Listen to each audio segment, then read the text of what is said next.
Hello everybody. If we were still in school at the moment, we would have started studying Peter Pan, which is one of my favourite stories. But I thought, why not study Peter Pan anyway? And we can do it as part of our home learning. And this is the first video that I'm doing regarding the story Peter Pan. The author of this story is Sir J.M. Barrie, who was born in 1860, and he published Peter Pan in 1904.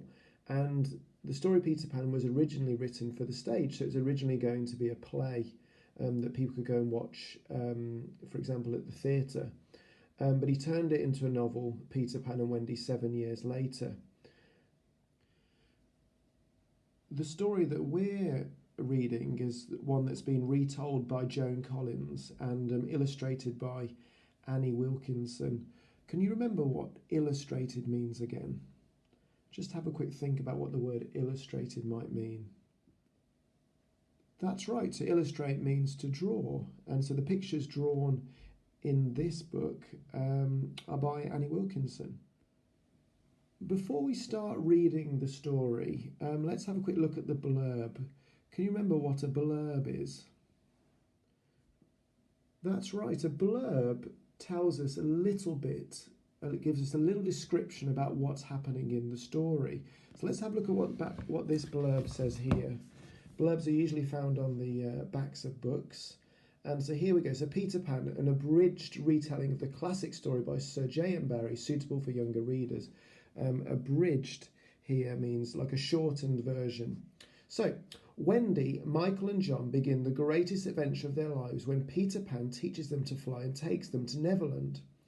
With Peter and the Lost Boys, they battle the dreaded Captain Hook and his pirates, meeting mermaids and savage beasts along the way.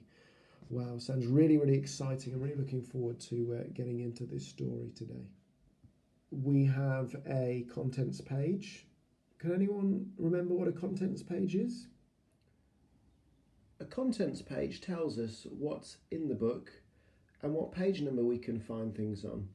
So, for example, if I wanted to go to chapter 3, then I'd need to go to page 21, which is chapter 3 is called The Flight. However, we're going to go to page 7 and we're going to start at chapter 1, The Boy Who Never Grew Up. Okay, before we read the first chapter, let's just have a look at some of the vocabulary that we're going to come across. So, Kensington Gardens is one of London's royal parks. The word puzzled means confused, means you're not sure about something. Grumbled means to moan or complain. Despair is a really strong word and it means to have no hope at all. So you might be, if you're in despair, you might be really panicking and really worrying about something and not knowing what to do. Thrilled means excited.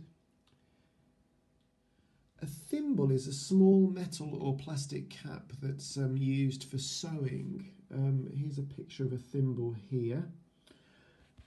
Jealous is when you feel angry because you want what someone else has. And spiteful means being really mean and being really nasty. Okay. So try to see if you can find that vocabulary that we've just gone through in chapter 1, The Boy Who Never Grew Up.